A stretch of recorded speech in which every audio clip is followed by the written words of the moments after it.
En este vídeo vamos a hablar de TF-Function. TF-Function es una utilidad que nos da TensorFlow para hacer más eficientes las funciones que generan expresiones simbólicas. Y esto va a ser importante porque, como en muchas ocasiones vamos a estar generando muchas veces expresiones simbólicas, sobre todo notablemente dentro del bucle de optimización que se va a ejecutar muchas veces. Entonces, cada vez que se genera una expresión simbólica, se construye el grafo computacional asociado. O, por ejemplo, cuando hacemos el gradiente, se construye el grafo computacional asociado a la expresión original, ¿no? Que a su vez también es un grafo computacional. Entonces, esa construcción del grafo computacional es algo que es computacionalmente pesado.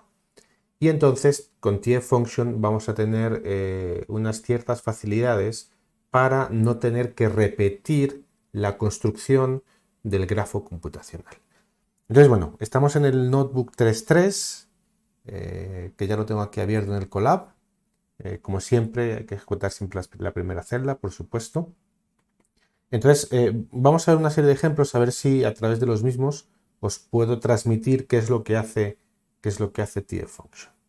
Fijaos, aquí tenemos una función normal y corriente. Fijaos que Python es polimórfico, es decir, aquí no se declaran los tipos y de las variables ni del retorno, ni del valor que se retorna, con lo cual, según se va ejecutando, es que se va resolviendo la semántica de las operaciones, ¿no? Por ejemplo, supongamos que tenemos esto así, al cuadrado, por 2 y por 3, ¿no? Lo llamamos con un entero, lo llamamos con un flotante o lo podemos llamar con una cadena, ¿no? Porque ¿qué es la operación multiplicación con una cadena? Simplemente repetir la cadena, ¿no? Y la suma es la concatenación. Entonces, fijaos que hasta que no se ejecuta la función, la semántica concreta de estas operaciones no se fija, ¿no? Una cosa es la semántica asociada a una cadena, que es concatenar, y otra cosa es la semántica asociada a un número, a un entero, a un flotante, ¿no? Que es suma aritmética. Fijaos que si, por ejemplo, yo llamo a la función tf_variable con un tipo concreto, por ejemplo, float32, esto me devuelve un float, ¿sí? Pero, perdón, esto me devuelve un tensor, pero me lo devuelve en función de que estas operaciones, como x es un tensor, son operaciones de tensores, ¿no? Por el propio polimorfismo.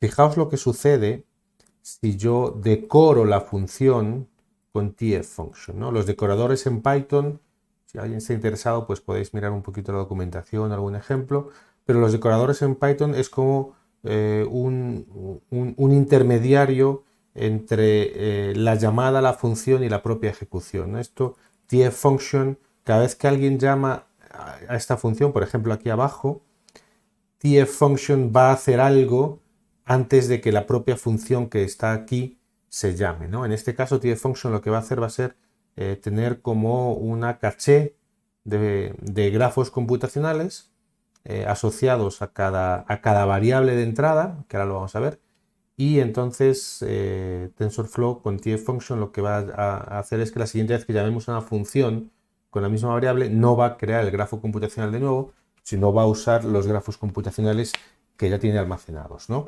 Entonces, por ejemplo, fijaos, bueno, primero, fijaos que yo aquí genero la función y fijaos que yo llamo la función con algo que no tiene nada, con un entero que no tiene nada que ver con TensorFlow ni es simbólico, ¿no? Es un entero normal y corriente. Fijaos cómo igual se me genera un tensor, ¿no? Entonces esto quiere decir que TF-Function ha modificado un poco el comportamiento de mi función, ¿no? Entonces, digamos que una manera intuitiva de ver TF-Function es todo lo que esté dentro de la función. Con TF-Function le estamos diciendo a TensorFlow, oye, esto que está dentro de la función es del mundo simbólico. No me interpretes esto como una como una función normal de Python que devuelve números o devuelve variables, posiciones de memoria. No, esto me va a devolver una expresión simbólica, esto va a devolver un tensor. Entonces, por tanto, todo lo que esté dentro van a ser expresiones simbólicas. Tal cual es una expresión simbólica en TensorFlow, que siempre tiene un valorcito asociado, etcétera, pero es una expresión simbólica, ¿no? Entonces, esto es un poco la manera de mirar TF-Function. O la manera que tengo yo de mirar TF-Function, ¿no? Fijaos que fijaos cómo yo ahora ya puedo usar TF, puedo usar F ya con una variable y me devuelve un tensor igualmente, ¿no? Bien, vamos a cambiar un poquito la función para que veamos exactamente un poquito más en detalle qué es lo que está pasando, ¿no? Vamos a crear esta función, listo, es una combinación de la propia variable. Y fijaos que tengo un print y tengo un tfprint, ¿no? El print pertenece al mundo normal de Python. Esto, cuando se ejecute esto en modo Python, va a aparecer este print. Y tfprint va a aparecer cuando se ejecute esto desde el grafo computacional. Entonces, ¿qué es lo que va a suceder? Que la primera ejecución que se haga de esta función digamos que esa primera ejecución pertenece al mundo Python porque se está construyendo el grafo computacional. Una vez que el grafo computacional esté construido, esto ya pertenece al mundo simbólico, ¿no? Entonces, digamos que esto solamente se va a ejecutar cuando estemos en el mundo simbólico y esto se va a ejecutar cuando estemos en el mundo de Python. Y en el mundo Python vamos a estar solamente la primera vez que se ejecute esta función, o por lo menos la primera vez que se ejecute con cada variable, que ahora lo vamos a ver. Y la primera vez que se ejecuta la función es cuando se crea el grafo computacional. Una vez que el grafo computacional está creado, si volvemos a llamar a la función, no se va a volver a crear el grafo computacional porque estará almacenado por ahí en algún lado, ¿no?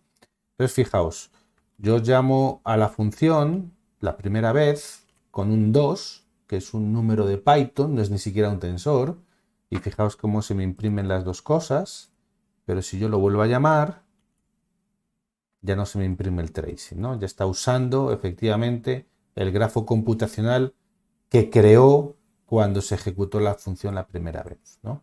Fijaos lo que sucede si yo llamo con una variable.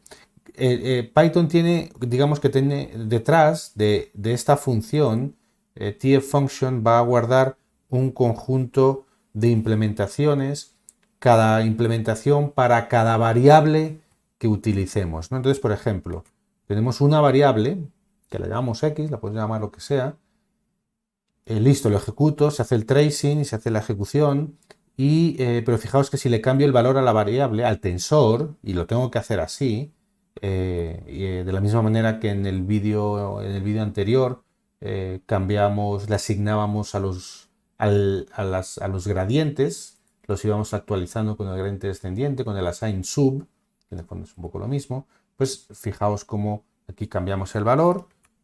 El resultado es distinto, perfecto, pero ya no se creó el grafo computacional, sino se reutilizó el que había, ¿no? Esto pasa para cada variable, aunque sean del mismo tipo, ¿no? Una variable nueva crea un grafo computacional para esa variable. Cada vez que ejecutemos esto con esta variable, a ver, vamos a ponerle igual, vamos a asignarle otro valor distinto. Fijaos cómo ya se reusa el grafo computacional para cada variable, ¿no? Y resulta que la variable, otra variable nueva, pero fijaos que es una variable hasta de tipo distinto, se crea otro grafo computacional, ¿no? Y fijaos que aquí hay una pequeña función que me permite ver el conjunto de grafos computacionales que se han creado, ¿no?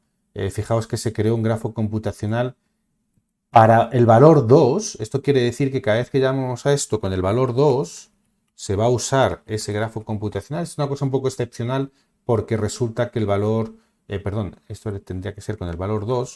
Es una cosa un poco excepcional porque esto es con un valor concreto, con lo cual uno normalmente va a llamar estas funciones con tensores.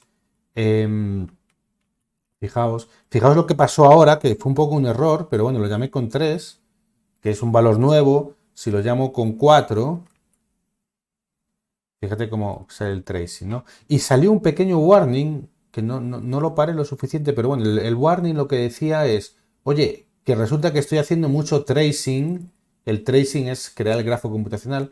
Estoy haciendo mucho tracing de la función.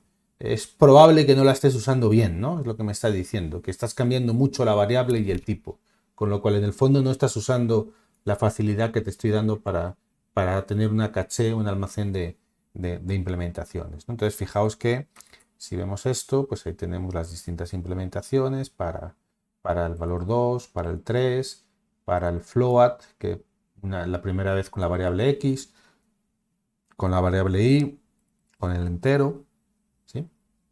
Y bueno, y si queréis ver, en realidad esto es el código de verdad de la función, ¿no? Autograph es una librería que lo que permite es generar, es una parte de TensorFlow que es la que genera los grafos computacionales, ¿no? Entonces, bueno, este es el código que se genera por debajo un poco para que lo veáis. Listo, vamos a parar aquí el vídeo y ahora vamos a hablar de la parte de performance.